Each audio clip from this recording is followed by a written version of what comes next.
Right, so we've done the on the air test, so we move on to part 2 of this video where we're going to service it.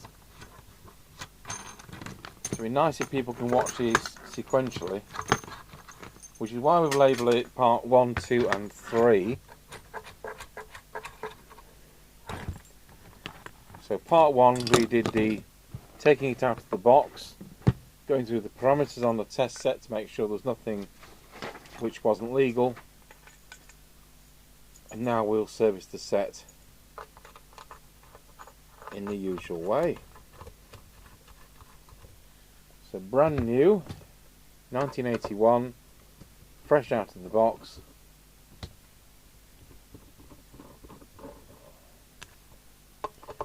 So these are 3.5 watt sets, so we should be able to get usually 3 watts plus. You're not going to get 4 watts ever. I've seen one GT868 do 4 watts in 40 years. And the service manual says anything above 1.7 watts is acceptable and doesn't need repair.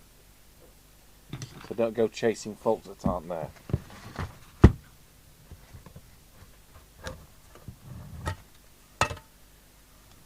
Maybe I have to just slip the speaker to one side. If you've got power less than 1.7 watts, it's an old set. If it's had a highest WR, then this resistor burns out just there. I want to make sure there's nothing sharp which can affect power. Well, it can on UHF, and I'm more involved in UHF. There's a bit of sharpness gone. So you shouldn't have a core in that one, and we don't adjust the final one there because it's done with the spectrum analyzer. So when we checked the frequency, it wasn't quite there, and I thought, well, as the test equipment warms up, it probably will come right. So we're going to now see where we are with that. Let's go to channel 20. Oh, we need to take it off the roof aerial.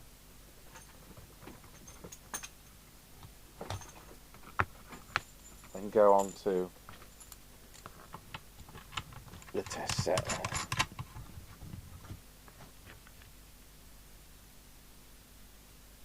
$27,79109. So it just needs to pop up a bit. I'm going to turn the power off on the set because we need to just go in this VCO can, which is a pain in the what's it.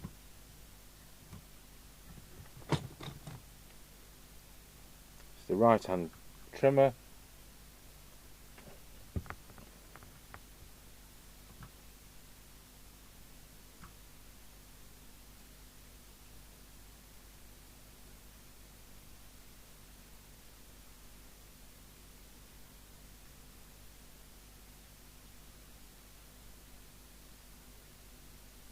Don't be tempted to mess with anything else. It's quite a complex setup arrangement, and unlike the more normal CB radios where you've got VCO voltage, it's on or off, and it is of course transmitting on 140, so it doesn't need any adjustment. We'll put that screen plate back right away.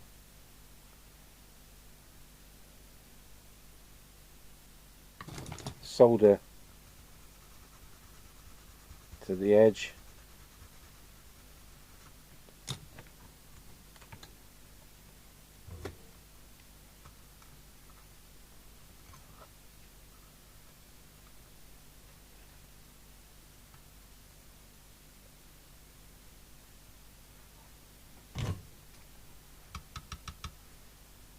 Bit racky on that edge too. Do both edges.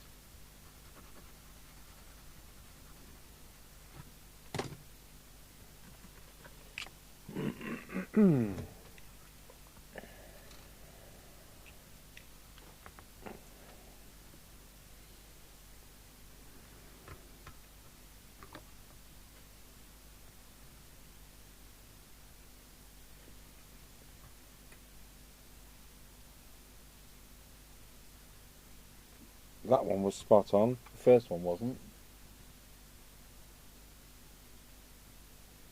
So we're looking at 2.9 watts at the moment. So I've already got a bit more out of it.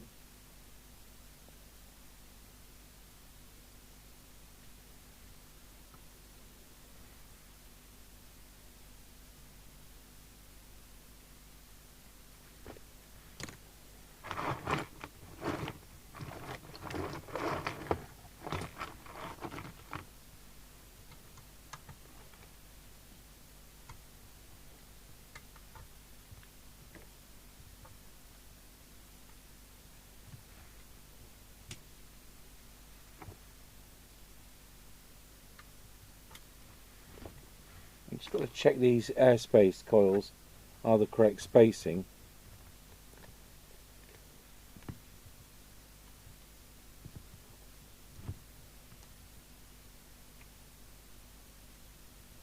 And the correct position.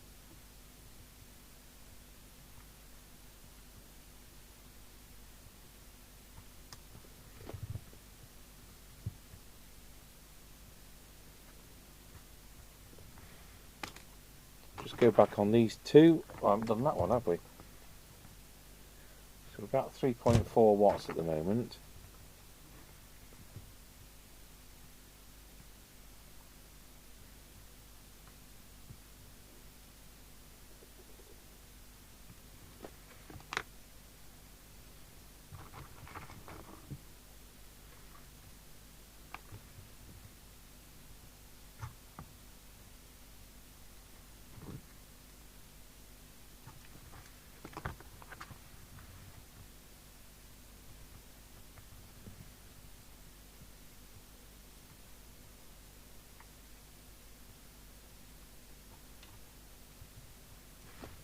.4 and the set's now warm. So I'll come back to power in a moment because the set needs to be cooling down for me to be fair with it. Let's just do the meter. Meter adjustment is there.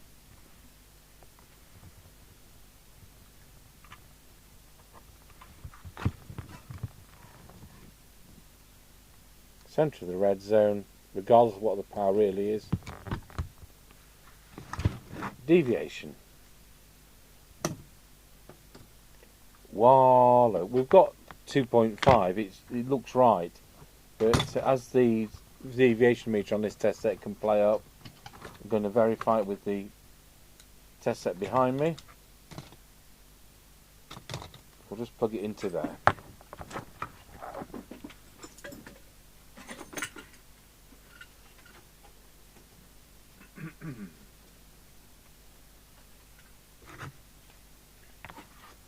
Wow, it's spot on.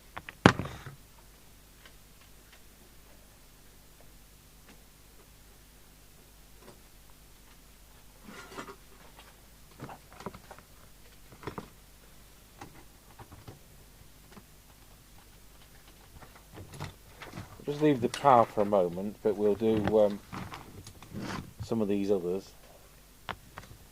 So it was 2.2 to 2.5. It's now 2.2 to 2.5. It was spot on. 27,79125, and our low power is now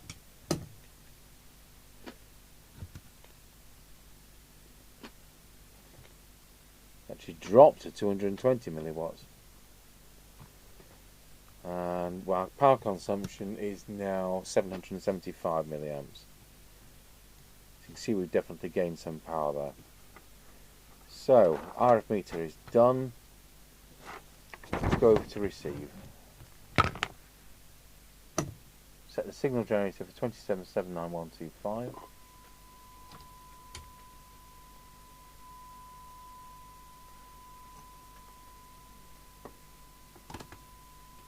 And the first thing we'll do is look at the detector.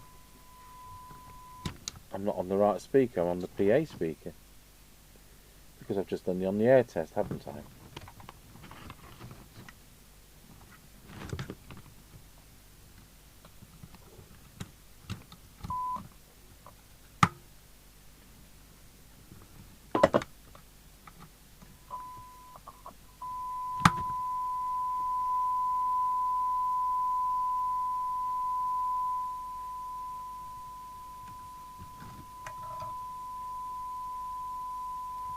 So first thing we want to do is just check the detector.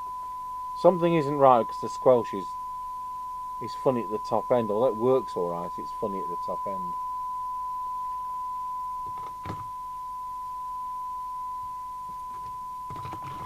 As in, it never opens.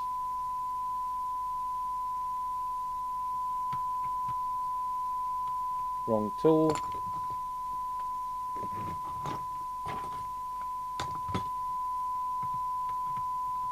Right tool. I'll tell you what, that's spot on. Right, the rest we'll do with the cyanide meter.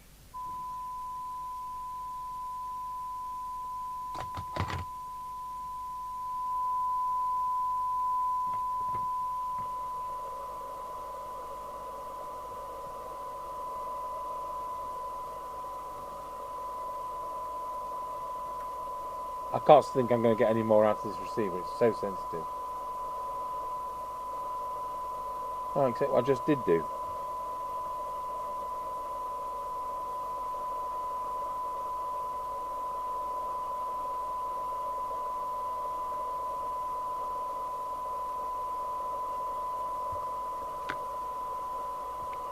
More signal for the next.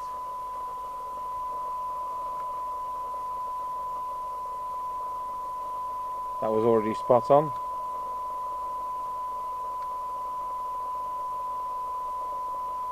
Spot on. Spot on. Fraction there. So we have shown the method shown in the service manual before, using the sweep generator. Shown you that a couple of times, probably even 3 times on the test bench. The cyanide system is so much quicker and possibly better results. And I've already lost my pen.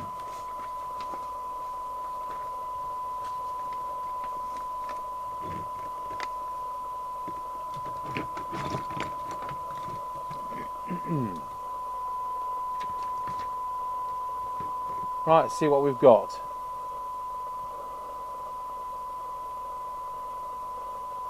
.25.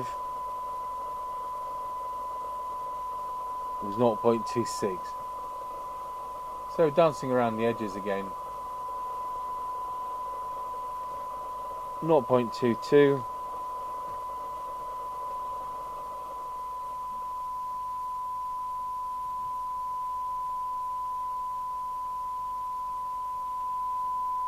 .6, so that's worse. But it's going to be the clarity is going to be better. So we need to do the S meter. So I want it to read S9 with that level.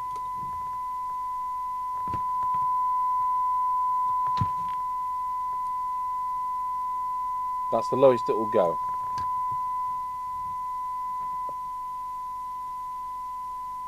S9 is therefore 47 microvolts, so it's generous. Squelch. So full squelch, and I want it to open when I select 100 microvolts, and it's not opening ever.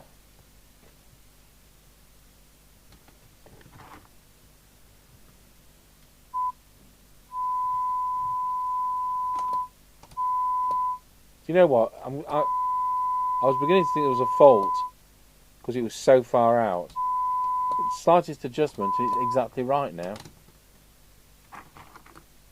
So we've gone from never to 100 microvolts. Let's see where the sensitivity is on the squelch. Set the threshold on the radio. Signal generator back on. At 0.25.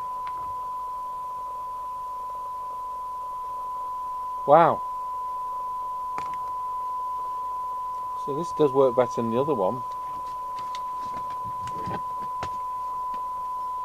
But whether this difference between 2.5 watts and whatever we're about to find out makes any difference in reality, not going to make a lot. Right, let's go into the main meter. We'll do this power test. So we're on channel 20. On the right scale, there's 4 watts.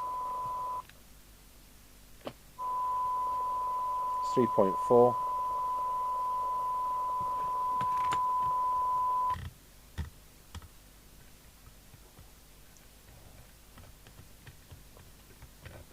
Channel 40. 3.4. Channel 1. Not happy.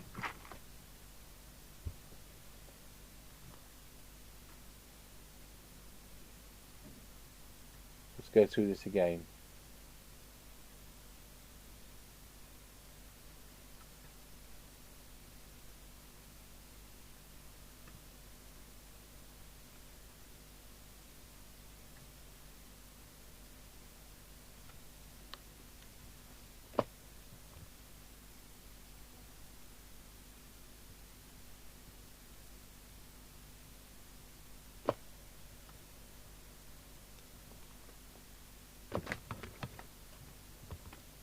Right, try again. Channel 40.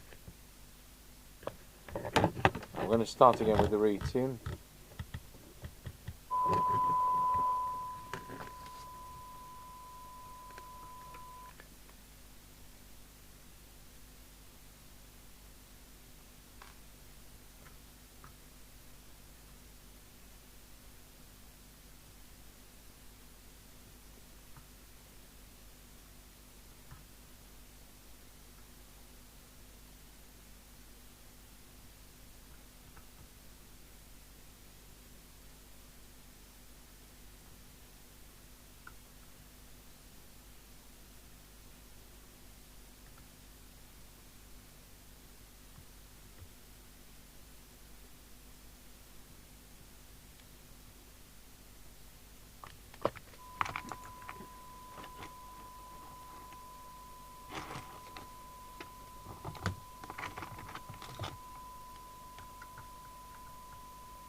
So we're going to change that to 3.2 watts. See where we're on channel 40. 3.1 watt. Channel 1. Not happy.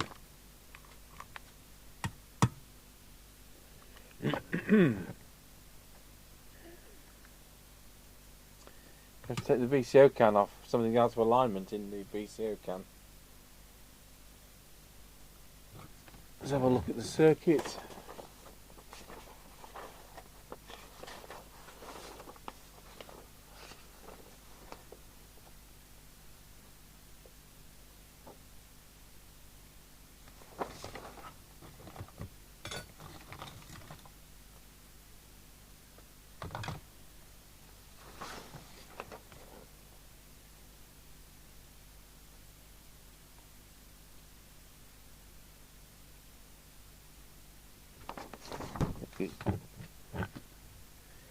Yeah, when you look at it, that's been fiddled with.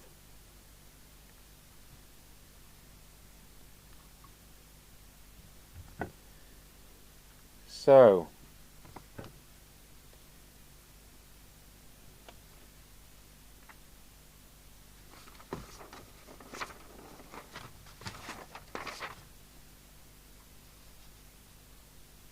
we need to monitor pin 8 of the phase lock loop chip.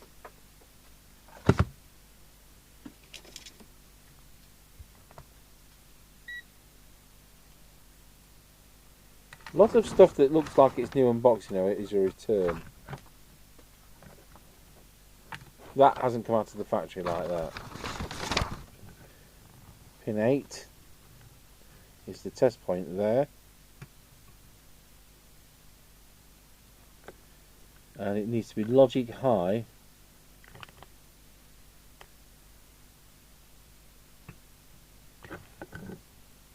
Might be best to do this with a crocodile clip.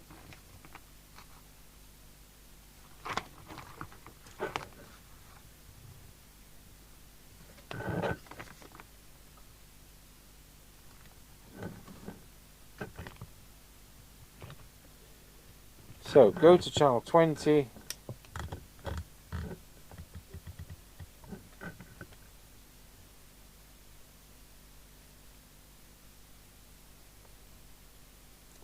Just 201, so that pin 8 is logic high. So 201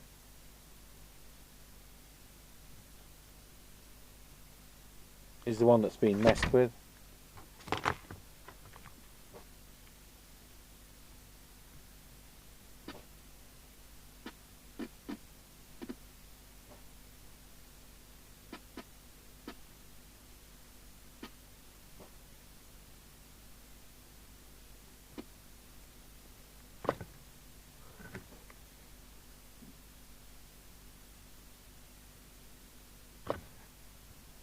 Channel 40.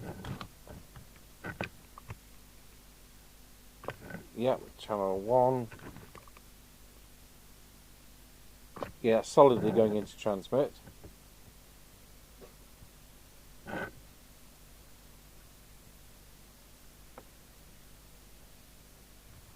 So we're not, CT2 is there, and we don't need to check that because it's in, that's the receive one, and it's staying in lock all the time.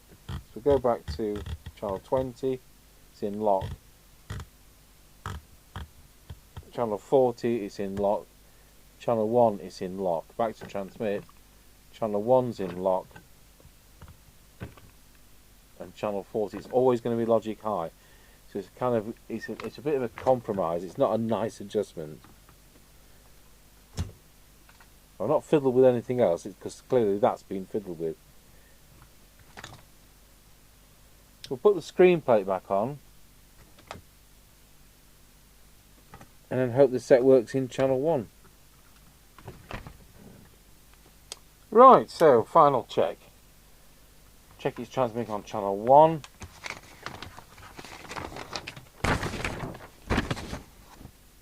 It is. Check it's transmitting on channel. Yeah. And channel 20 as well. Good.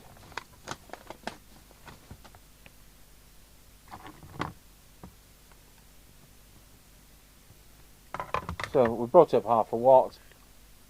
773, yes, that's where we are.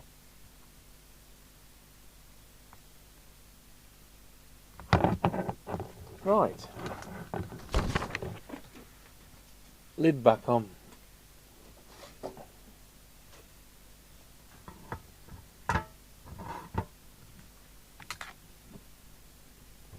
I'll just tin this, but at least it's before that nasty lead-free solder they use these days.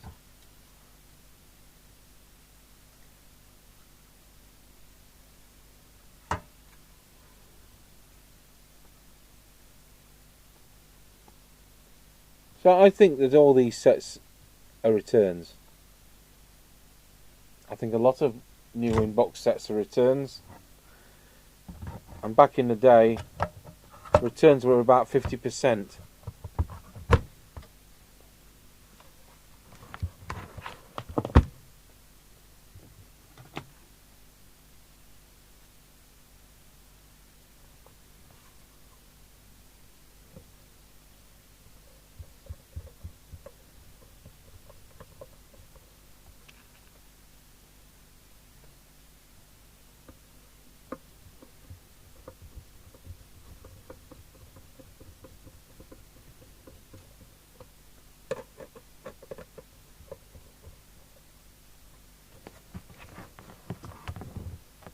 Ace Audio at Nottingham with the distributors for audio line, and in '83 I went in there, got a pile of audio line 340s, a pile of audio line 341s, probably about 100 sets in each pile. Said, have you got any returns you want to sell? Took me down in the basement, and there was a pile of about 100 of each.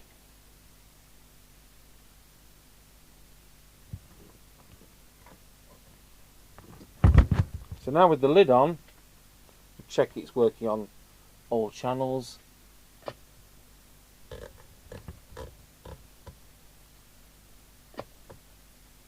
And it is.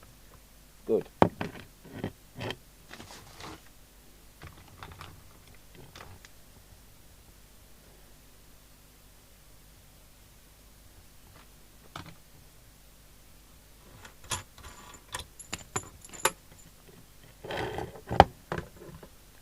I didn't expect that.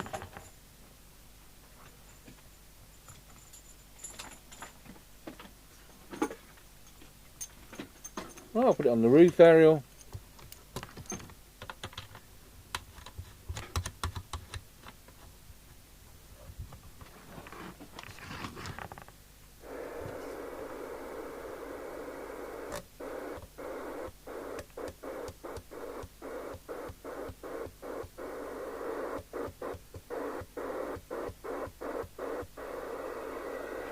One on a Roger.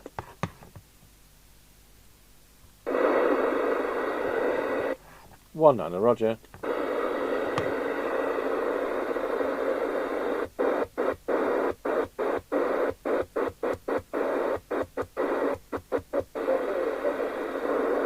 Somebody's out there on 37.